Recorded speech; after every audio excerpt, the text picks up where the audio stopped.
추방할 거야. 근데 이 배봉기 할머니는 돌아갈 적도 없었죠. 예, 근데 오키나와에서 계속 이렇게 완전히 그 하층의 일을 하면서 고생하면서 살았지만 계속 살아왔던 곳이기 때문에 어디 다른 데 갈 수가 없다고 생각을 했어요. 그래서 3년간의 유예를 줘요. 3년 안에 이제 자신의 신분을 밝혀라. 그렇지 않으면 쫓아내겠다. 그래서 어떡하지 하다 75년에 이제 그 자기가 일하고 있던 식당의 아들한테 얘기를 해갖고서 위안부로 왔다라고 하는 게 밝혀져요. 예, 밝혀집니다. 근데 그때에 이제 한국에는 배봉기 할머니의 이야기가 전해지지 않아요. 그리고 위안부라고 하는 것은 한국에 대해서는 어떤 면에서 좀 수치스러운 기억? 예, 나라를 빼앗겼기 때문에 예, 여성이 일본 병사들한테 이렇게 대량으로 성폭력을 당한 사건으로 기억되고 있었기 때문에 되게 마음 아프지만 들춰내고 싶지는 않은 기억이었었어요. 그래서 배봉기 할머니의 이야기가 이제 한반도까지 전해지지 못했었고요. 그 노수복 할머니 같은 경우에도 안동에서 사시다가 우물터에서 물을 길었는데 경찰이 물 달라고 해서 줬는데 이제 옷에 물을 묻혔대요. 그래서 그 길로 잡혀가고서 이제 싱가포르, 뭐 태국, 뭐 이런 지역에서 위안부 생활을 하시게 되는데요. 노수복 할머니 얘기로는 자기가 위안부 생활을 하면서도 살아야겠다라고 생각을 했었던 것은 엄마 아빠를 만나야겠다라는 일념뿐이었다. 엄마 아빠 보고 싶은 마음으로 자기가 견뎠다라고 얘기를 하거든요. 근데 이제 그 태국에서 영국군이 들어와요. 예, 그리고 이제 그 포로수 용소에 있으면서 이제나 저제나 돌아갈 날을 기다리는데 어느 날 갑자기 포로수 용소에 있었던 조선인들이 막 만세를 불렀대요. 그래서 무슨 일이야? 라고 물어봤더니 우리가 돌아갈 날이 정해졌어. 배가 정해졌어. 라고 얘기했어요. 근데 그 말을 듣는 순간 내가 이 몸으로 돌아가면 우리 어머니 아버지는 얼마나 가슴이 아플까. 그리고 내가 위안부 생활을 했다라는 것 때문에 우리 아버지는 이렇게 동네 사람들한테 굉장히 창피하게 되는 것이 아닐까라고 고민을 하게 돼요.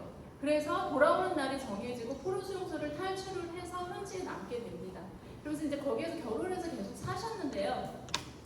1984년도에 KBS 이산가족 찾기 했었어요. 한국에서 전쟁으로 헤어지고 가난해서 헤어지고 이런 사람들이 많아서 그 이산가족들을 찾는 그런 프로그램을 했고 그게 엄청났습니다. 엄청나게 화제가 되었었는데 이제 그때 이제 이산가족 찾기에서 할머니가 그 태국에 있는 한국 대사관에 내 동생 좀 찾아주세요라고 신고를 해서 할머니의 존재가 드러나요. 그래서 할머니가 위안부로 갔다라는 것을 알게 돼요. 그래서 사람들이 그 전쟁 때 끌려갔던 할머니가 가족을 찾았어라고서 화제가 되기는 했는데 이 할머니는 피해자예요. 그리고 이 피해자라고 하는 건 이 할머니한테 가해를 끼친 어떤 사회 권력이나 구조가 있는 거야. 이 문제 해결해야 돼 라고 하는 인식까지는 이어지지 못했었던 것이죠. 그래서 이 할머니 이야기도 사회적으로 묻혀버리게 돼요. 그리고 일본인 위안부 시로다스코라는 사람이 살아있을 때 같이 있었던 조선 위안부에 대한 증언을 많이 합니다. 예. 하지만 이제 일본인이라는 것 때문에 우리가 귀담아 듣지 않았었던 것이죠. 그러다가 1991년에 김학순 할머니가 자신이 이제 위안부 피해자라고 처음 얘기를 합니다. 이분은요 굉장히 똑똑해요. 제가 아까 얘기했듯이 그 조선 사회가 이른바 그 근대적인 과정을 제대로만 밟았다라면 교육 제대로 받고 그리고 자신에 맞는 직업을 좀 가지면서 자신의 역량을 발휘하는 사람들이 그런 사회였다면 전 김학순 할머니가 무슨 장관쯤 했을 것 같아요. 네, 굉장히 똑똑하신 분이었는데 이분은 굉장히 가난한 그런 가정에서 태어나셨고 그리고 만주에서 태어나셨고 그리고 아버지가 돌아가셔서 이제 막 그 생계를 위해서 이제 기생학교에 다녀야 됐었고 그러다가 중국에 가서 이제 그 군인들한테 납치를 당해갖고서 위안부가 된 사례였었죠. 그래서 한국에서 혼자 사셨는데 이 할머니가 자신이 위안부 피해자라고 말할 수 있었던 배경에는 혼자 사셨기 때문이에요. 가족이 있는 분은 내가 성폭력 피해자라고 얘기를 하면 세상 사람들이 나한테 손가락질 하겠지. 그러니까 피해자가 피해자라고 말할 수 없는 사회 환경이었었거든요. 상상이 되세요? 그런데 제가 그 90년대 초반에 고등학교 때 막 뉴스에서 어떤 사건이 있었냐면 여대생이 성폭력을 당하거든요. 근데 그 사람이 자살을 해요. 성폭력 당했다고 피해자인데 그래서 자신의 신변을 비관해서 자살을 하는데 뉴스 기자가 뭐라고 얘기를 했냐면은, 아니 요즘같이 성도덕이 무너진 시대에 그 순결을 잃었다고 자살을 하는 여학생은 우리한테 좋은 귀감이 됩니다, 이렇게 얘기를 했었어요. 근데 지금 같으면 난리 났겠지, 막 인터넷에서 막 난리 났겠는데 그때는 그렇지 라고서 사람들이 끄덕이는 시대였었어요. 그래서 성폭력 피해자가 피해자임에도 불구하고 자기 피해를 얼마나 말하기 힘든 사회였었는지, 그리고 그거를 말을 했을 때 당사자뿐만 아니라 가족한테도 이제 좀 불이익이 가는 사회였었기 때문에 그 가족이 있는 분들은 자기 얘기를 하기 되게 힘들었단 말이에요. 근데 김학순 할머니는 혼자 사셨었고, 그리고 이때 그 일본 문화가 한국 사회에 들어온 게 1998년이에요. 김대중 정권 시절이었거든요. 그래서 그때는 일본 음악도 듣지 못했고 영화도 듣지 못했어요. 근데 그러다 보니까 불법 테이프 같은 것들이 되게 확산이 됐었던 거예요. 그래서 청소년들이 막 이렇게 엑스제팬, 너무 꼰대 같다, 너무 라떼 얘기를 자꾸 해갖고 막 이렇게 일본 노래를 막 듣고 일본식의 옷을 입고 막 그랬었던 거예요. 근데 할머니가 명동거리 이런 데서 이렇게 젊은 아이들이 옷을 그렇게 입은 것을 보고 일본어를 너무 좋아하는 것을 보고, 일본이 과거에 우리한테 어떤 일을 했는데 저렇게 일본을 좋아해서 어떡하지? 우리가 당한 것을 기억하고 기록으로 남겨야지 일이 반복되지 않을 수 있어. 우리 아이들이 또 당하지 않을 수 있어. 이 생각으로 얘기를 하신 거예요, 애초에는. 그래서 근데 김학순 할머니가 딱 얘기를 하니까 그 호주에 살고 있었던 얀 할머니라고 있어요. 근데 이분은 본래 네덜란드 사람이에요. 그 인도네시아가 네덜란드의 식민지였었잖아요. 그래서 전쟁 때 네덜란드에 살고 있다가 일본군이 딱 점령을 하니까 적군이잖아요, 네덜란드는. 그러니까 이 적군의 민간인들을 억류소에 넣게 되는데 어느 날 온 거예요. 그 수용소에, 억류소에 와서 이제 한 20세 전후의 여자들 다 나와.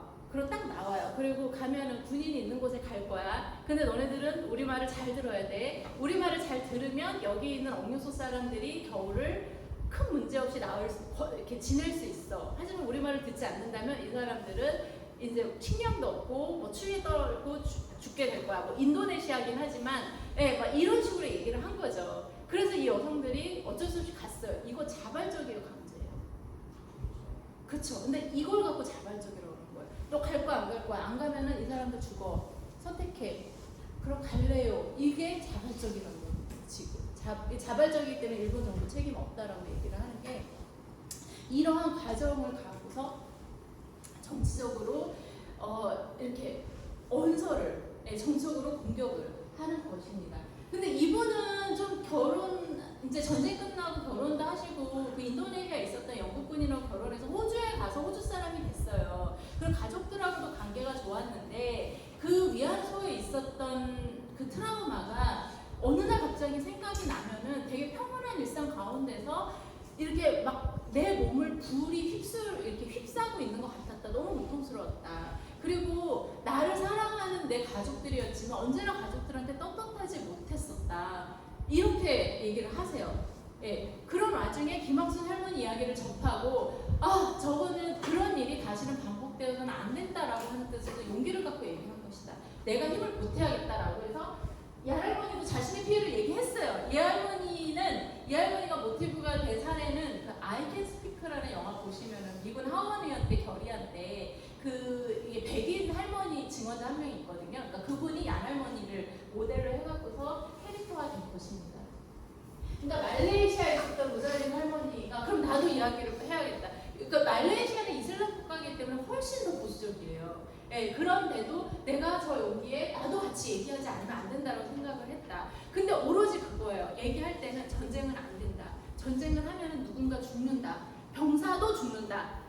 그렇게 생명을 앗아가는 전쟁이 인간한테 왜 필요한지 생각을 해야 된다. 그리고 그렇게 전투로 인한 어떤 생명의 박탈뿐만이 아니라 전쟁이라고 하는 시스템 속에서 체계적으로 이렇게 폭력 구조가 반복해서 만들어진다라는 얘기를 하시는 거예요. 그래서 이런 일을 다시는 있어서는 안 된다. 그러기 위해서 과거를 반성하고 그러한 폭력 시스템을 만들었던 사람들한테 그리고 그러한 국가에게 책임을 물어야 한다. 오로지 이 생각이에요. 반일 이런 거 다 떠나서.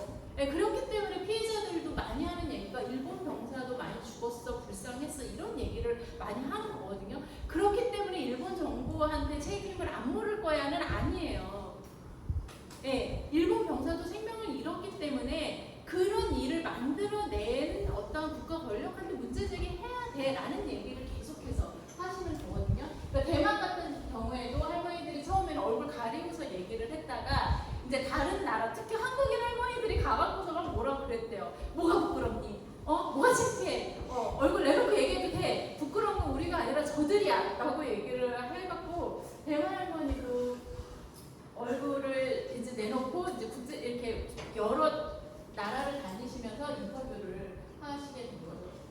다 돌아가셨어요. 90년대, 2000년대까지 굉장히 이렇게 왕성하게 활동하셨는데 이제 다 돌아가셨기 때문에 이제 저같이 이분들의 이야기를 기억하고 있는 사람들이 이런 미래세대들한테 전하지 않으면 안 돼요. 그 간절함을, 그런 불이익을 감수하고서라도 이 얘기를 반드시 해야 된다라고 생각했었던 그 마음을 우리가 전하고 공유하지 않으면은 다시 폭력의 시대가 반복될 것이라고 생각을 합니다. 그래서 위안부의 이야기들이 피해자들이 스스로 하기 시작을 했고요. 그 이야기에 공감한 사람들이 그 이야기를 서로 공유하고 다음 세대에 전해주기 위해서 기록 작업하고 그리고 뭐 박물관 같은 거 만들고 뭐 영화 같은 거 만들고 많은 노력을 하기 시작했습니다. 그러다 보니까 그게 우리들의 우리 주변에도 언제나 전쟁이 상존하고 있구나. 한반도에서도 늘상 뭐 이렇게 전쟁 얘기를 하는구나. 그리고 이제 과거에 일어났던 전쟁으로 인해서 많은 사람들이 죽었구나. 그리고 그 죽음으로 인해 남겨진 사람들도 너무 오랫동안 고통을 받았구나.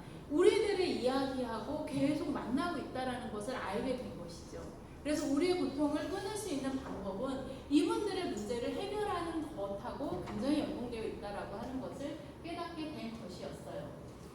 그래서 이것은 2000년에 있었던 여동국제법정이었었는데 아까 전쟁이 끝나고 나서 그 전법 재판에서 가해자 불처벌이 있었잖아요. 그래서 그 문제를 문제 제기하기 위해서 법조인들이 이제 법적 효력이 없는 민간 법정을 한 거예요. 하지만 이렇게 한 자리, 도쿄에서 한 자리에서 피해자들이 모여서 자신의 이야기들을 하는 그러한 과정들이 있었어요. 근데 언제나 피해자들의 이야기는 입막음 당했었던 이야기였거든요. 근데 여기에서는 자신의 이야기를 얼마든지 할 수 있었고 사람들이 거기에 대해 진짜 피해가 맞아? 네 피해를 다시 한번 상세하게 얘기해봐. 내가 판단해볼게. 그러니까 이상하게 한국뿐만이 아니라 다른 나라들에서도 성폭력 피해는 피해자도 물어봐요. 그러니까 다른 범죄들 같은 경우에는 가해자를 막 추궁하잖아요. 네가 저질렀지, 네 조직에 대해서 얘기를 해봐. 왜 그런가? 네가 얻은 이익을 한번 보자. 막 이렇게 가해자를 조사하는데 성폭력 피해는 피해자한테 물어봐요. 진짜 피해 본 거 맞아? 어떻게 당했어? 나한테 막 얘기해봐. 그때 옷을 벗을 때 너가 도와줬어, 안 도와줬어? 막 이런 그 피해자, 그래서 피해를 의심하면서 막 피해자한테 자꾸 반복해서 물어보는 형태이기 때문에 그거를 지금 뭐 2차 가해, 뭐 2차 피해 이렇게 식으로 얘기하기도 하고, 이렇게 피해자들이 너무 오랫동안 자신의 이야기를 이렇게 할수록 자기한테 불리해지는 구조였었거든요. 근데 이때 피해자들이 자신의 이야기를 마음껏 하고 그 사람들이 얘기 듣고 그리고 일본군이었던 그 할아버지 두 분이 법정에 나와서 우리가 이렇게 잘못했습니다. 그건 군의 명령이었습니다. 라고 이야기를 하는 과정을 겪게 되는 것이죠. 그래서 이분들이 그 50년 전에 겪었었던 50년, 60년 전에 겪었었던 성폭력 트라우마를 어느 정도, 그러니까 완전 원상 회복은 아니지만 어느 정도 치유받는 데에는 이 2000년 법정 경험이 굉장히 중요한 계기였다라고 합니다. 그러니까 상대방의 고통에 대해서 그냥 들어주는 것. 그리고 너의 고통에 대해서 나도 같이 마음 아프다라고 얘기하는 것만으로도 그러니까 우리가 이 문제를 어떻게 풀어나갈 수 있을지에 대한 이야기를 시작할 수 있어요. 그래서 제가 만났던 할머니들 이야기를 하려고 하는데요. 이거는 제가 그 2017년도에 미국에 이렇게 공문서관에 가갖고서 명부를 찾았어요. 근데 여자들이 25명이 있는 이렇게 그렇게 나뉘어진 명부가 있었거든요. 근데 여기 보시면은 노동자라고 쓰여져 있어요. 근데 위안부 같은 데 노동자라고 쓰여져 있어. 이건 뭐냐면은 위안부라고 하는 피해는 당사자도 밝히고 있지 않은 피해였다는 뜻이에요. 그러니까 일본군이 몰려가고 져서 이제 일본군이 물러가고 미군이 들어와서 미군들이 당신이 여기 왜 왔습니까? 라고 물어봤을 때 노동자로 왔어요 라고 얘기를 하는 거예요. 한번 그 위안부 입장에서 생각을 해봅시다. 그래서 일본군 어떠한 정확한 정보도 없이 일본군에 의해 갖고서 매일같이 지속적으로 성폭력 당하는 일상을 겪었어요. 근데 전쟁에서 일본군이 물러갔어. 근데 미군들이 막 왔어. 그러면 이 위안부들 입장에서는 우리는 일본 군의 일부로서 배치됐었던 사람들이잖아요. 그리고 자기가 만났던 일본 군들은 언제나 이제 그 미군들하고 싸우는 사람들이었단 말이에요. 그리고 너네들은 우리들이랑 같이 있어야 돼.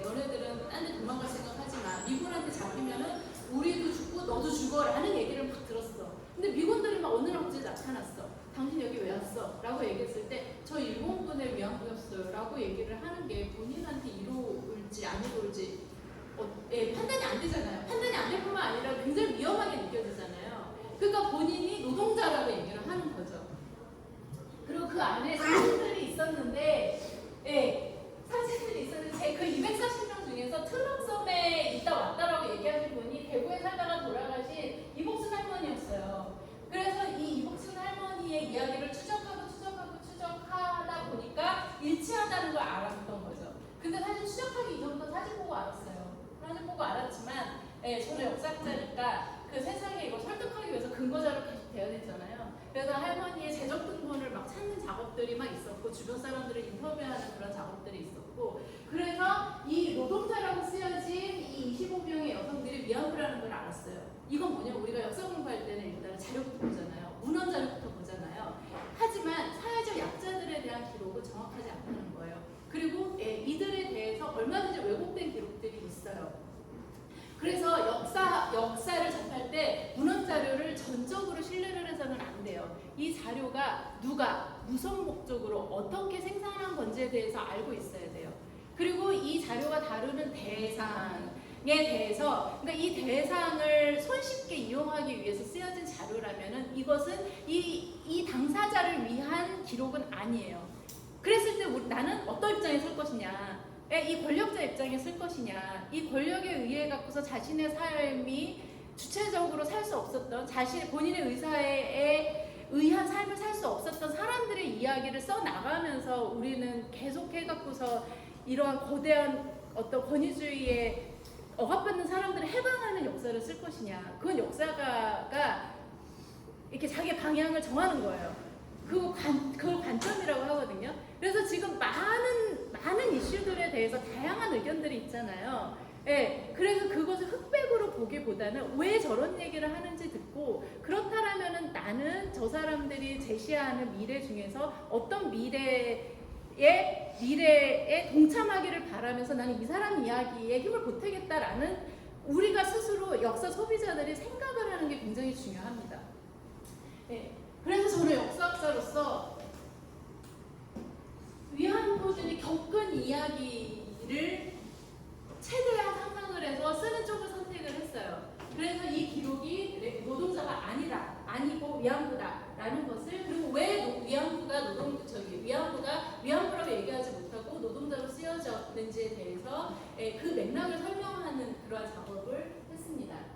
그리고 이제 이 할머니 같은 경우에도 황선순 할머니 제가 처음 만났을 때 전남 화순에 계시는 분이었고, 제가 강대동원 피해 진상규명위원회에서 위안부 조사관 할 때 만났던 할머니였는데요. 나는 할머니 처음 만났을 때 30살이었었거든요. 그래서 막 친한 척하고 할머니 뭐 반말 막 섞어서 막 그랬었는데, 근데 할머니 입장에서 봤을 때는 내가 나라 사람이라고 생각을 한 거예요.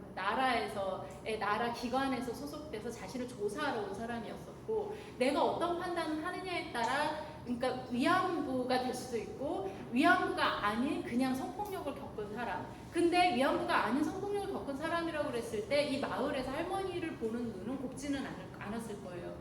그래서 그 갈림길에 있었기 때문에 할머니는 내가 많이 어려웠을 거라고 생각을 해요. 그래서 할머니는 저한테 자신의 가슴 속에 있었던 얘기를 다 하지 못했어요. 근데 하지만 나는 당시에는 다 듣지 못하고 있다는 것을 몰랐어요.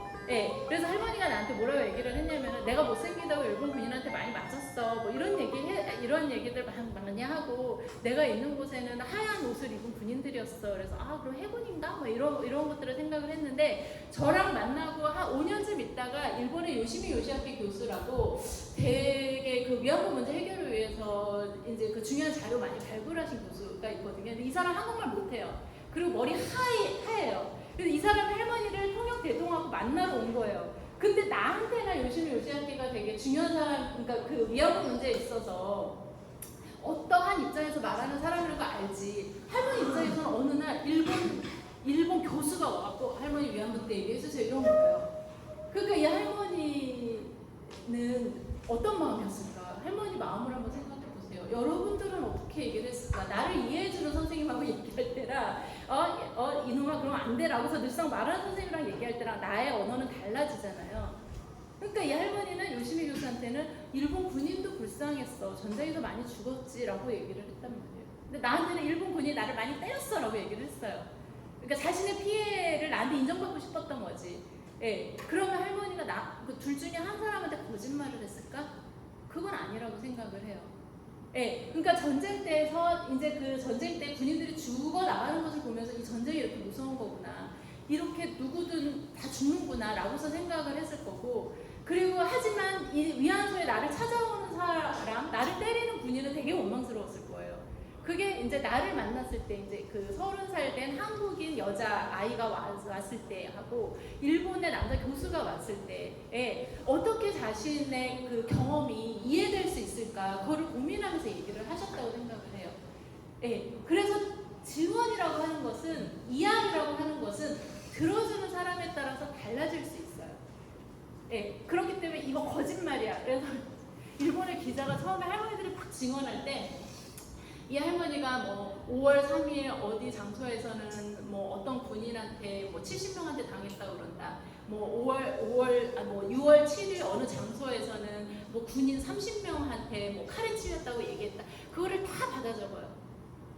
특히 용수 할머니 말을 그랬는데 다 받아주면 얘기가 달라지잖아. 근데 여러분 보세요. 어저께 내가 있었던 일을 오늘 내 친구한테 얘기할 때 다르고, 한 달 후에 할머니한테 뭐 그쵸? 내 가족한테 얘기할 때 다르고, 1년 후에 선생님한테 얘기할 때 막 달라지잖아. 기억도 잘 안 나고.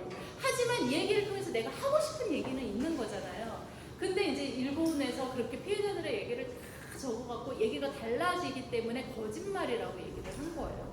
근데 그거는 그 자기한테 벌어지는 일에 대한 정보를 정확하게 갖고 있지 못한 사람의 기억에 대해서 굉장히 좀 폭력적인 행위다라고 얘기를 할 수 있는 거죠. 그래서 사회적 약자의 이야기를 듣는 것은 이렇게 듣는 자의 마음과 그리고 그 역사에 대한 굉장히 성실한 이해, 역사를 정확하게 이해해야지 이 사람이 무슨 맥락에서 이야기하는구나라는 걸 우리가 알 수가 있는 거잖아요. 예, 그게 되게 중요하다. 그래서 이 역사를 받아쓰기만 하는 것이 아니라 이렇게 그 역사의 수많은 이야기들 속에서 내가 원하는 진실을 찾기 위해서는 내가 정말 공부도 많이 열심히 하고, 그리고 나를 둘러싸고 벌어지는 일에 대해서도 관심을 좀 많이 가지고 있어야 돼요. 그래서 송신도 할머니도 아무도 믿지 못하고 있다가 그 송신도 재판을 하거든요. 네, 근데 이게 10년 동안 재판을 하는데 그러니까 일본의 그 대법원에서 3심에서 져요. 근데 이 할머니는 이 10년 동안 재판을 하는 과정에서 자신을 지지하는 그 일본인 여성, 송신도 할머니도 한국에 못 돌아오고 일본에서 계속 사셨거든요. 일본 여성, 그리고 일본의 그 제일한국인 여성들하고 이게 안정적인 관계망이 생기면서 그래도 일상을 좀 회복하세요. 그러니까 성폭력 피해는 완전히 원상회복되지는 않아요. 네, 하지만 그래도 그 폭력을 우리가 어떻게 기억하고 어떻게 기록하고 의미화하느냐에 따라서 그 폭력의 경험이라고 하는 것들을 가치 있게 만들 수는 있어요. 그리고 당사자한테도 그 어떤 트라우마로부터 회복할 수 있는 시간들을 좀 줄 수 있고요. 이 김순아 할머니 같은 경우에도 이게 폭력 겪은 것 때문에, 그래서 아들한테 김순아 할머니가 이렇게 결혼하지 못한 남자의 아들을 낳았는데 그 아들이 똑똑했어요. 그래서 임실에 살았었나? 아버지가 임실 사람이었었는데, 그래서 이 아들한테 지금 정성 막 이렇게 모든 것을 다 쏟아부었는데, 그래서 이 아들이 이제 좋은 대학도 가고 이제 직장도 좋고 막, 그래서 결혼할 때도 부끄럽지 않게 한다고 할머니가 막 허드렛 일에서 번 거를 다 줬어요. 근데 결혼하고 아들이 발을 뚝 끄는 거예요. 네.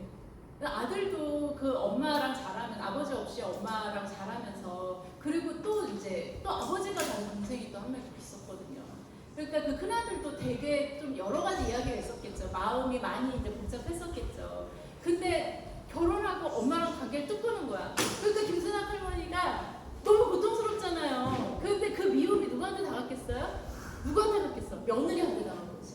그래서 며느리가 너무 미워갖고서 너무너무 막 화병으로 막 어떻게 할지를 못하셨어요. 그랬는데 그때 이제 그 할머니 얘기를 들으러 그 대구시민 모임 사람이 간 거예요. 근데 할머니가 자기 막 억울한 얘기를 막 하니까 얘기를 다 듣고서 손을 딱 잡아주면서, 할머니 그래도 건강하게 이렇게 살아계셔서 감사합니다 이렇게 얘기해갖고 할머니가 이렇게 마음에 뭐가 이렇게 확 터지는 느낌이 들었대요. 그래서 할머니가 평생 모은 돈 1억을 5천만 원은 이 이야기를 기록해야 된다. 우리가 기억해야 된다. 박물관 만들어야 된다 해서 대구의 희운박물관 만드는데 종잣돈으로 주셨고요. 이거는 이 청소년들이 배우지 못해서 그 10대 아이들이 제대로 배우지 못해서 전쟁에서 완전 이용당한 사건이다. 아이들이 배우면 이런 일이 생기지 않는다라는 생각으로 학교에 기부를 하셨어요. 한 2분 안에 끝낼게요. 끝냈습니다. 그리고 이 공정의 자, 삶은 안녕하세요. 1학년 학생들에게 안내 말씀드리겠습니다. 1학년 지금 각 현재 분반되어 있는데요. 분반된 상태에서 2명씩만 1층 교무실로 내려와 주시기 바랍니다. 이상입니다. 공정의 전남 해남에서 사셨는데 이 공정의 할머니는 하시는 일이 단골이었어요. 단골이 이제 무당 이전 뭐 이런 역할인데 그러다 보니까 사람들이 자기 억울한 얘기 많이 하러 왔을 거 아니야. 내가 이렇게 너무 억울해 속상해 막 그런 얘기를 많이 들어주면서 공정의 마을 사람들과 관계가 좋으셨어요.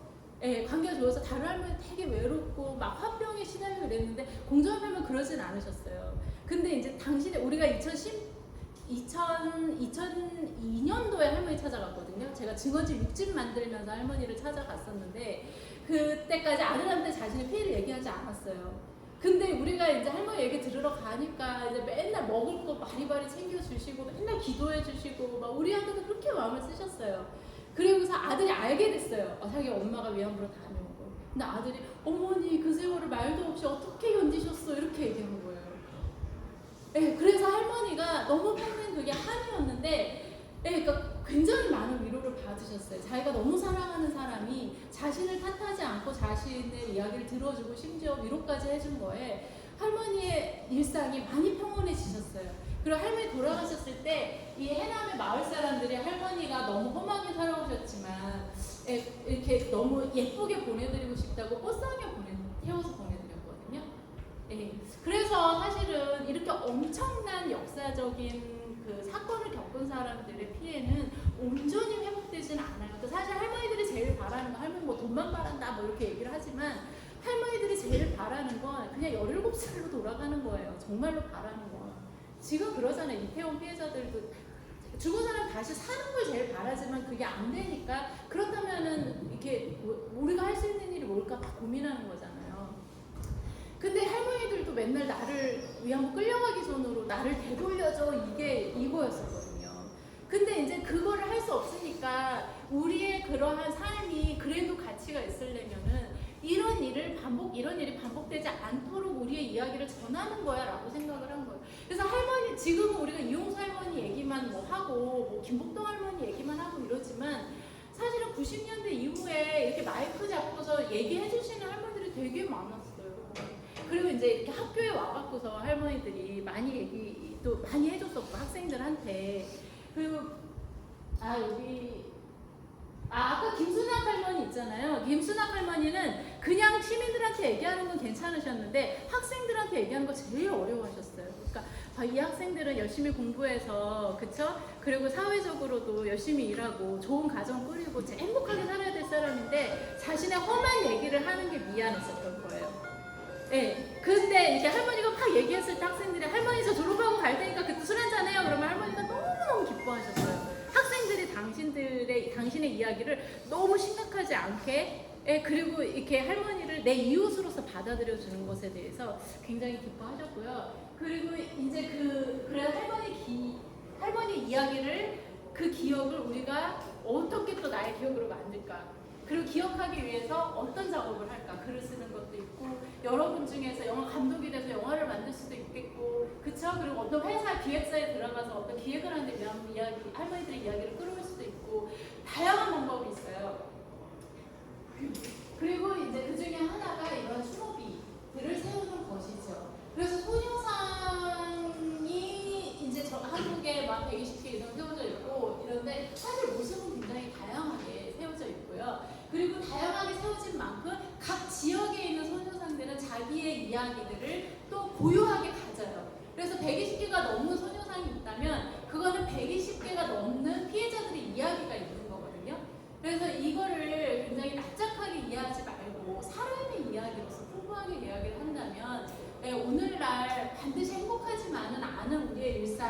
당해서 내가 위로를 받을 수 있는 부분도 있고, 그리고 이분들의 삶에 내가 좀 역할을 할 수 있는 부분도 생각할 수 있고, 그러면서 이거를 역사화하는데, 그러니까 어떤 형태의 역사가 될지 몰라요. 해서 역사하는데 여러분들이 굉장히 많은 역할을 할 수 있을 거라고 생각을 합니다. 잘 들어주셔서 감사합니다.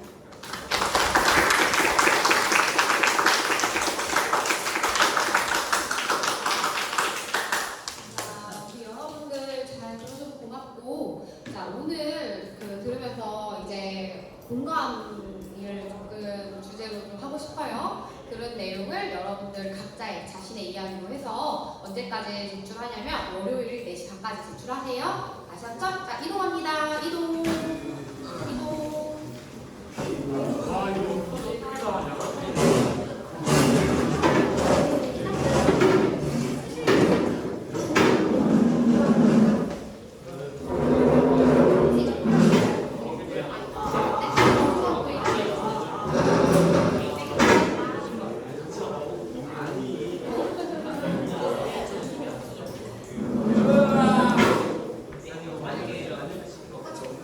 유한이 잘 써와.